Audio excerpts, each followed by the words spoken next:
Keduanya, Bapak Sofyan Nurjaman, IPD dari SMAN 16 Garut. Dan nanti di akhir video, saya akan menampilkan hasil analisis dari wawancara dari dua orang kepala sekolah sebagai refleksi berkaitan dengan hasil pembelajaran saya dari modul 3.1 penampilan nilai-nilai pendidikan kepada. Selamat menyaksikan. Salam guru penggerak, tergerak, bergerak, dan menggerakkan.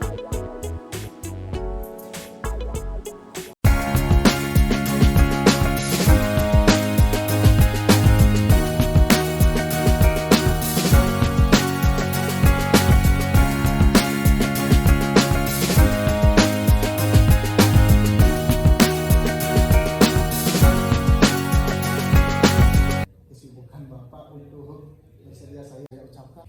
Baiklah Pak Haji, sebagai pembukaan ada pertanyaan dari saya, yaitu bagaimana cara Bapak dalam mengidentifikasi suatu permasalahan bahwa permasalahan tersebut itu termasuk dilema etika atau rujukan moral.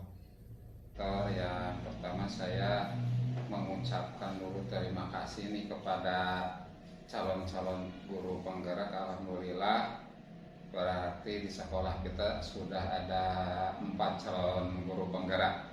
Ya, mudah-mudahan ini menjadi motivator dan membuat perubahan yang bisa membawa SMA Negeri 4 Garut ini ke depan lebih baik lagi, begitu ya. Baik, untuk menjawab tadi bagaimana untuk mengidentifikasi tentang permasalahan. Yang pertama saya mau mengenali dan memahami dulu permasalahannya itu apa, begitu ya. Apakah permasalahan yang ada itu memerlukan penyelesaian atau solusi yang berkaitan dengan etika dan moral, atau mungkin permasalahan itu yang harus diselesaikan itu berkaitan dengan masalah benar dan salah, begitu. Jadi kalau permasalahan itu ternyata banyak melibatkan pertimbangan-pertimbangan etika dan moral, berarti itu kan bisa masuk ke dilema etika, begitu ya. Nah, kalau misalkan ternyata permasalahan itu memerlukan suatu keputusan bahwa masalah ini baik atau benar dan salah, berarti itu masuknya ke rujukan moral, berarti seperti itu. Jadi yang pertama mengenali dan memahami permasalahan tersebut, begitu, untuk bisa nanti dibedakan. Terima kasih jawaban yang sangat lengkap tadi. Yang selanjutnya, bagaimana cara Bapak dalam mengambil keputusan ketika dihadapkan pada dilema etika di mana terdapat kejadian yang sama-sama benar? Ya, langkah-langkahnya yang pertama ya saya mengidentifikasi dulu dari permasalahan itu, kemudian saya juga melakukan, setelah bisa teridentifikasi, kemudian melakukan studi literasi barangkali dari permasalahan-permasalahan yang sama, kemudian mengobservasi bagaimana permasalahan tersebut. Nah, kalau sudah referensinya barangkali sudah dikatakan cukup, baru langkah yang berikutnya saya mencari alternatif solusi yang mungkin yang bisa dilakukan, begitu, dari permasalahan yang tadi dikatakan sebagai yang kaitannya benar dengan benar. Kemudian yang ketiga yaitu memilih solusi yang terbaik, barangkali seperti itu. Karena kalau kaitannya dengan masalah kebijakan, ya, sebagai salah satu contoh nih yang ada di sekolah SMA Negeri 4 Garut yang sedang saya hadapi, yaitu untuk yang kedua kalinya begitu datangnya guru P3K, sementara di sekolah kami pun itu sudah ada tenaga honorer yang secara administratif begitu ya, itu si guru atau tenaga pendidik itu sudah masuk Dapodik begitu. Jadi permasalahannya ini kan kebijakan penempatan tenaga pendidik P3K itu ya, karena ada peluang bahwa dulu di SMA Negeri 4 Garut itu ada kekosongan tenaga pengajar misalkan seperti itu. Tapi sambil berjalannya waktu ya guru yang honorer juga sudah masuk Dapodik begitu. Sementara penempatan itu akhirnya P3K juga ada begitu. Sehingga permasalahan ya di sini yang saya katakan benar dan benar kan, kebijakan saya mengambil adanya tenaga honorer karena kebutuhan harus melakukan pelayanan yang terbaik di dalam pembelajaran begitu. Di satu sisi ya pemerintah juga melaksanakan kebijakan begitu ya, karena berdasarkan hasil analisis bahwa di SMA 4 itu dulu ada kekosongan tenaga pengajar, khususnya misalkan untuk yang sedang saya hadapi itu adalah bahasa Indonesia misalkan seperti itu. Nah, di situ kan ada pertimbangan-pertimbangan begitu ya. Ini benar, tapi kalau saya toh hanya berdasarkan kebijakan yang ada, itu kan jawabannya pasti tenaga honorer yang harus keluar dari SMA Negeri 4 Garut. Tapi kan di situ juga perlu pertimbangan yang matang bahwa ini juga guru yang sudah lama mengabdi di SMA Negeri 4 Garut dan juga sudah berkeluarga, jadi pertimbangannya harus matang begitu ya. Jadi kalau untuk saya ya di situ benar juga menurut saya, tapi kalau menurut aturan kan ada yang lebih aturan yang harus saya juga ikuti, tetapi juga tidak mengorbankan barangkali nasib daripada guru honorer tersebut. Mungkin itu contohnya lah barangkali yang berkaitan tadi identifikasi, kemudian mencari alternatif solusi, kemudian memilih solusi yang terbaik. Ya saya solusi yang terbaik sudah saya komunikasikan.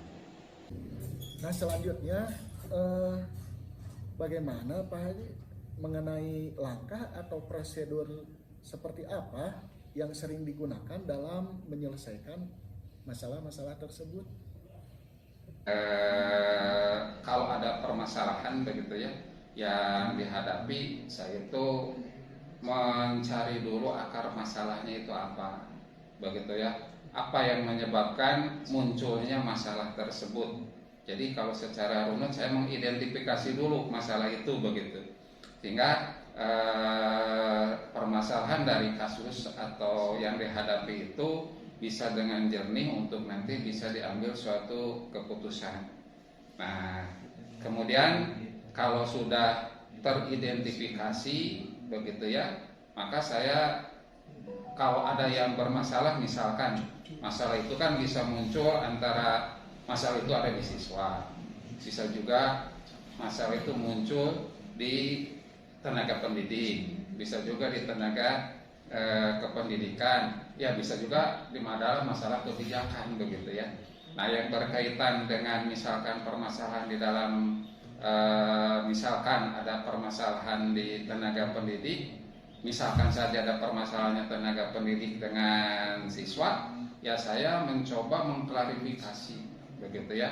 Jadi setelah diidentifikasi permasalahannya apa, saya tidak langsung mengambil keputusan begitu, tetapi saya mengklarifikasi dulu secara sepihak-sepihak begitu ya. Kalau misalkan ada permasalahannya antara siswa dengan guru misalkan, ataupun juga melibatkan orang tua, ya saya mengklarifikasi dulu dari pihak pertama, misalkan dari siswa, kemudian mengklarifikasi dari pihak guru kalau ada persamaan begitu ya, sehingga kita bisa langsung mengambil istilahnya alternatif solusi.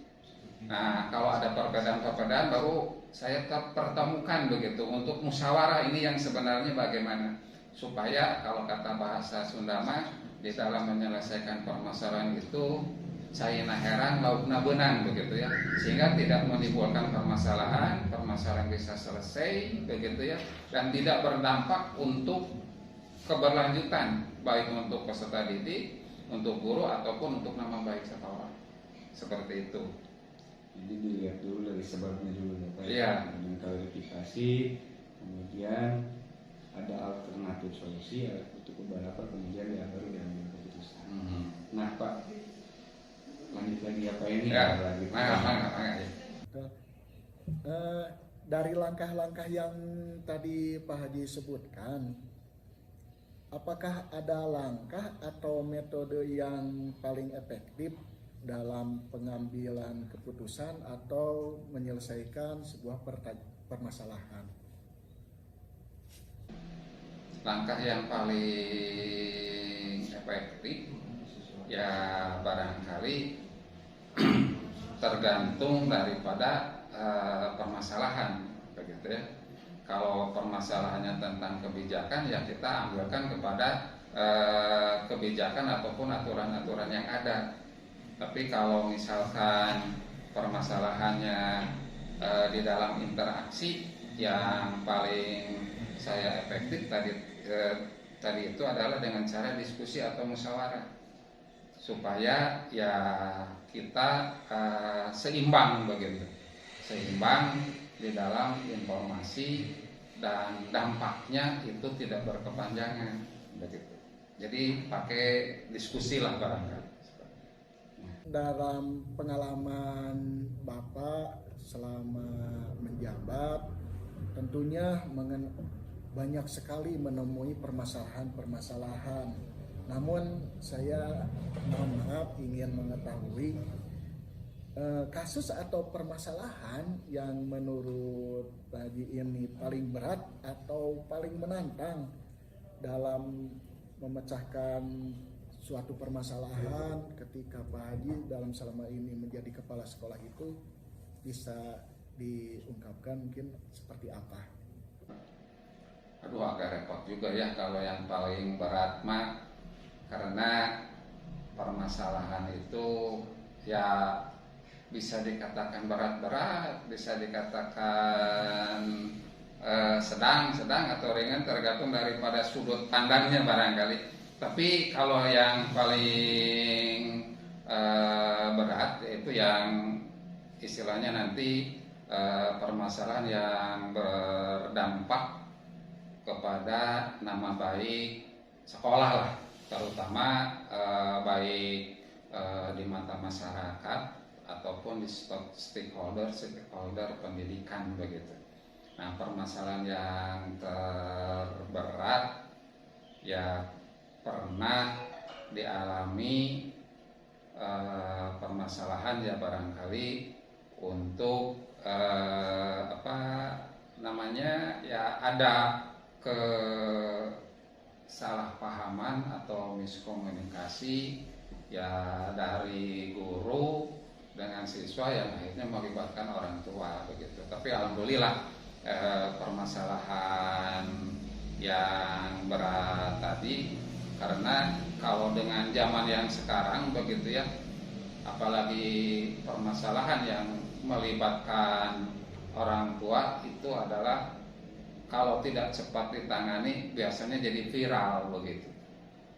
Sehingga itu tantangan terberat, ini harus cepat, kemudian tidak bermasalah berkepanjangan, dan masalah itu betul-betul bisa terselesaikan. Terima kasih Pak Haji. Selanjutnya dalam menyelesaikan suatu masalah itu, apakah Bapak ini memiliki jadwal-jadwal tertentu atau langsung diselesaikan pada saat itu juga ketika menemui sebuah permasalahan?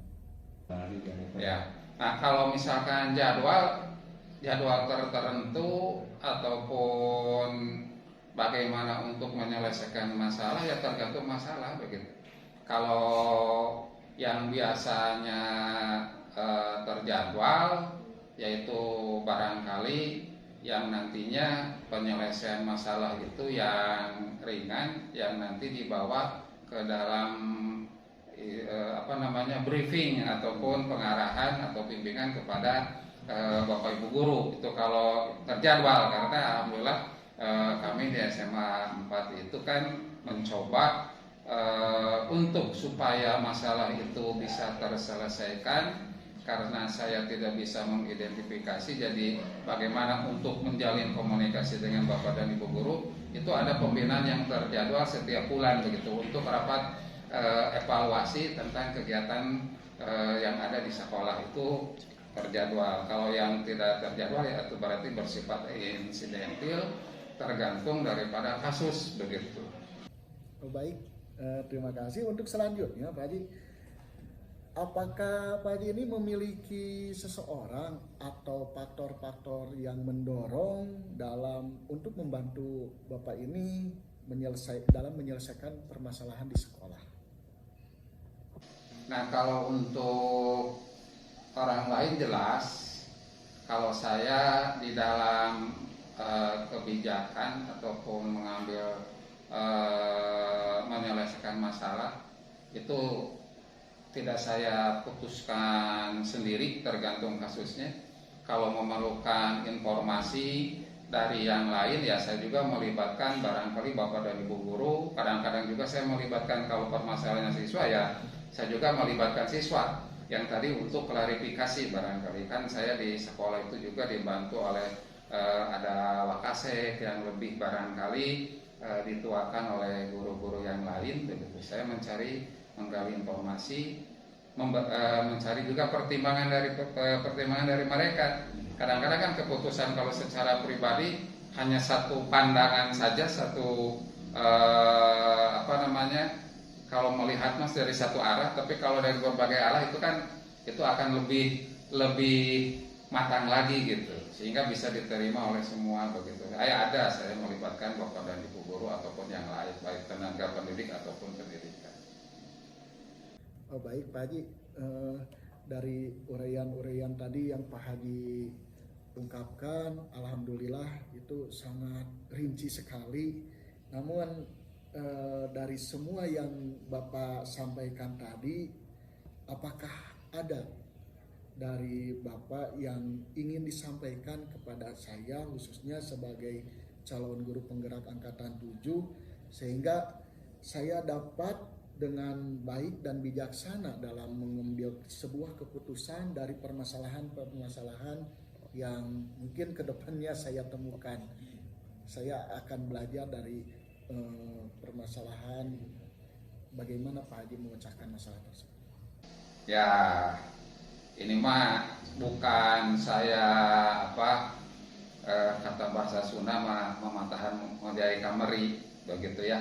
Tapi karena saya juga ya alhamdulillah sampai saat ini barangkali jadi kepala sekolah itu yang 7 tahun barangkali. Ya, yang ingin saya sampaikan bahwa kita itu harus sabar dan kita harus istilahnya banyak pertimbangan di dalam memecahkan masalah. Kadang-kadang menurut kita benar, belum tentu hasilnya akan benar.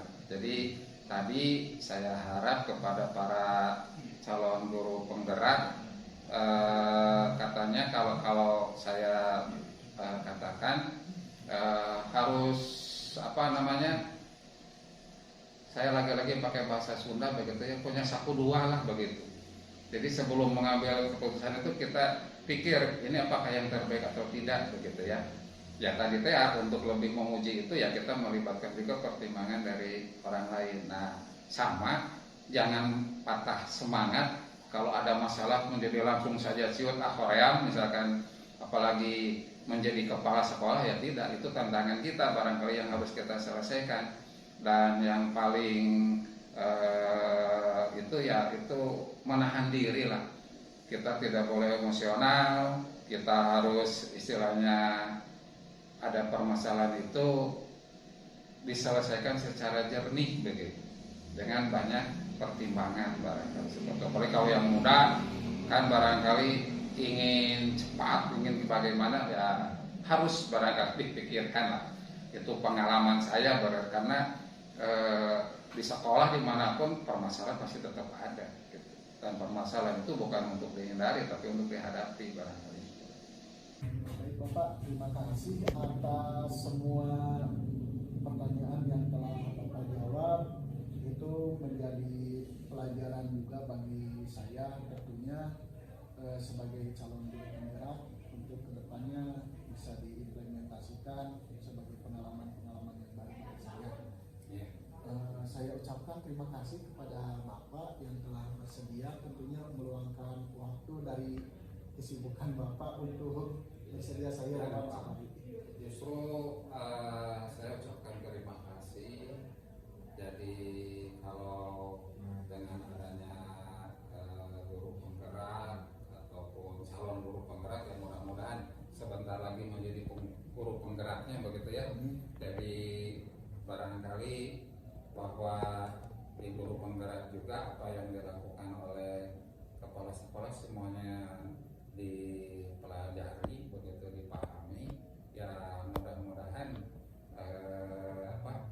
jawaban saya ini bisa menambah referensi barangkali buat calon guru penggerak apabila nanti seandainya suatu saat saya doakan ada yang bisa meneruskan barangkali menjadi kepala sekolah begitu ya, karena sekarang ada berbagai kemudahan daripada calon guru penggerak. Amin. Ya. Amin. Sekali lagi terima kasih Ya. Bapak. Sama-sama. Semoga Bapak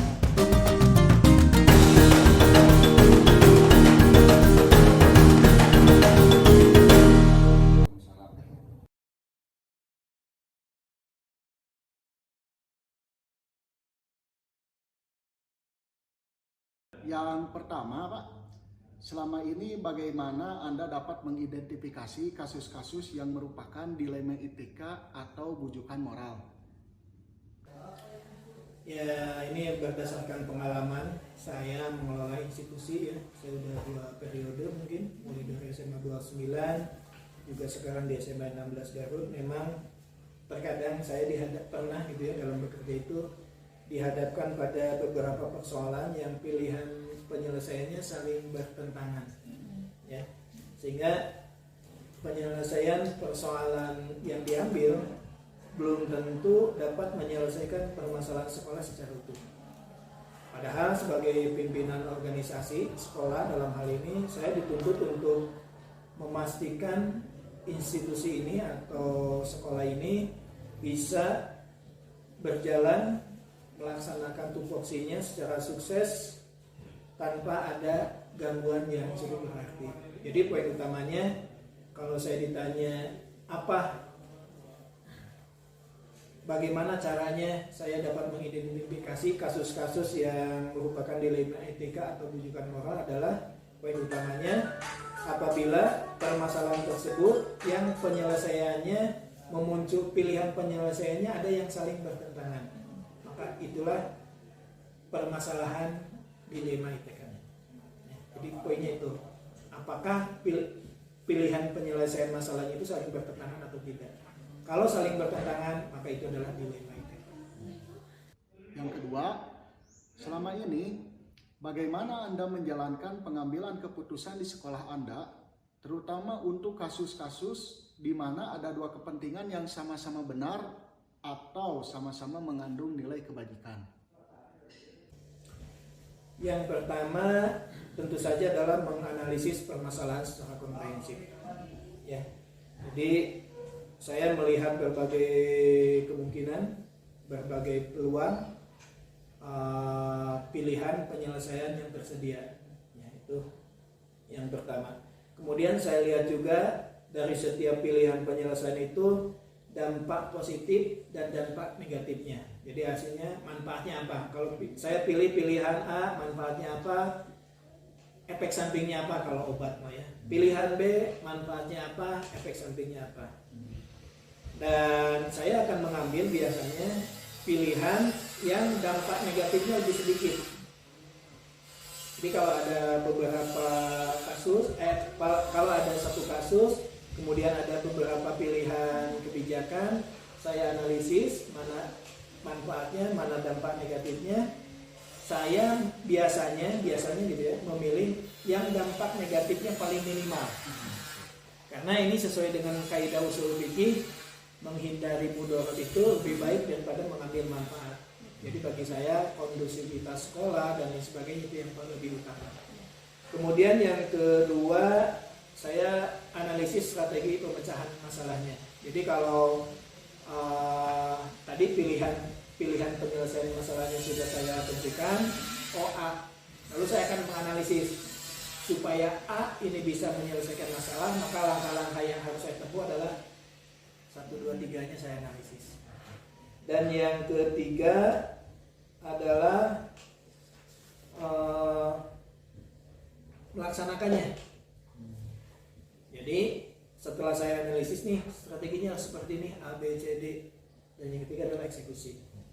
Jadi memang setiap permasalahan yang dilema etika walaupun tidak persis seperti ini, tapi langkah-langkahnya gitu. Analisis dulu permasalahan secara umum, komprehensif, dampak positif, dampak negatif, kemudian memilih pilihannya tadi yang dampak negatifnya paling sedikit.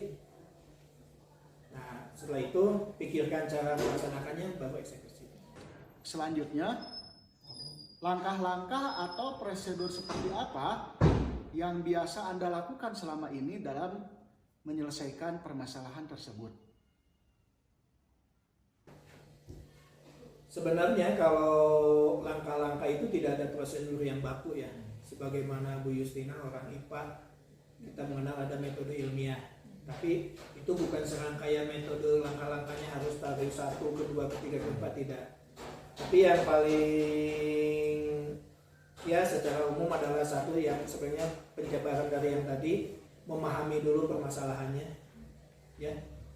Seperti halnya ketika tadi ibu bapak sekalian saya minta untuk menjawab sebuah persoalan, itu sengaja gitu ya. Kemudian saya ternyata dari sebuah persoalan yang sama itu bisa muncul 2 jawaban yang berbeda. Antara jawaban ibu bapak dengan jawaban saya beda ya. Nah itu jadi memahami persoalan. Langkah yang kedua adalah menganalisis pilihan-pilihan permasalahannya apa saja gitu. Dan yang ketiga tadi mengkalkulasi, menghitung dampak positifnya apa, dampak negatifnya apa. Terus yang selanjutnya adalah menentukan pilihan ya. Apa dari pilihan yang tersedia itu, apa pilihan yang kita ambil, yang saya ambil apa. Ada banyak contoh kasus, misalkan kalau dalam masalah PPDB, apakah saya mau strike dengan aturan bahwa zonasi sekian dan lain sebagainya, atau misalkan saya mempertimbangkan yang lain, keterwakilan wilayah terdekat, desa dalam satu kecamatan, dan semua pilihan-pilihan yang mungkin tersedia. Ya itu semua dipertimbangkan.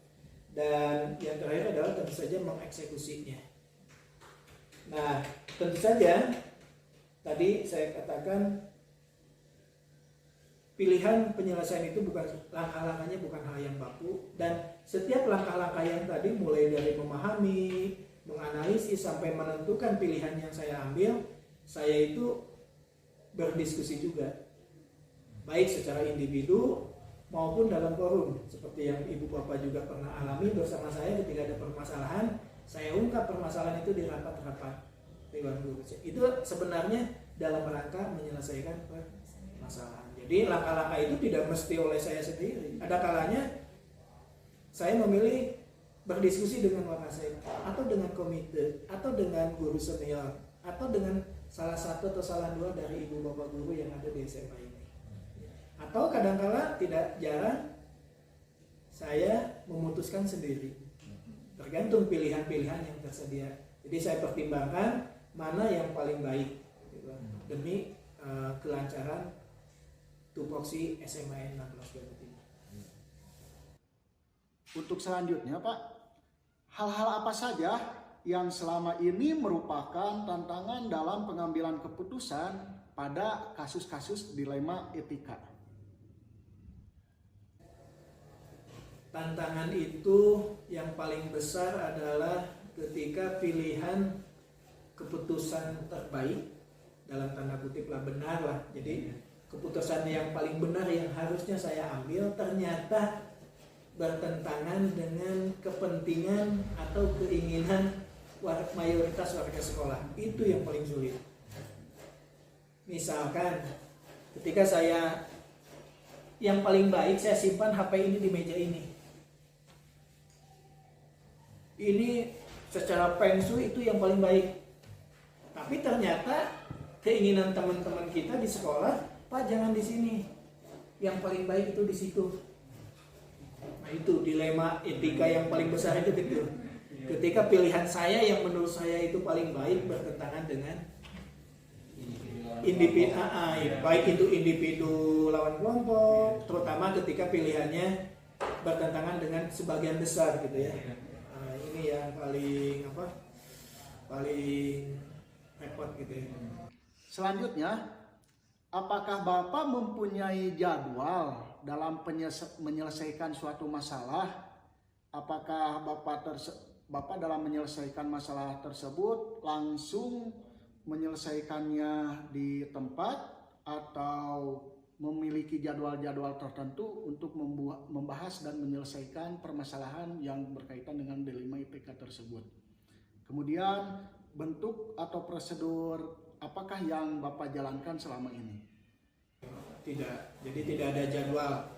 Ada kalanya saya ketika ada pilihan, ada permasalahan, saya selesaikan di tempat langsung. Tapi ada kalanya juga saya harus memperhatikan timing atau waktu eksekusinya.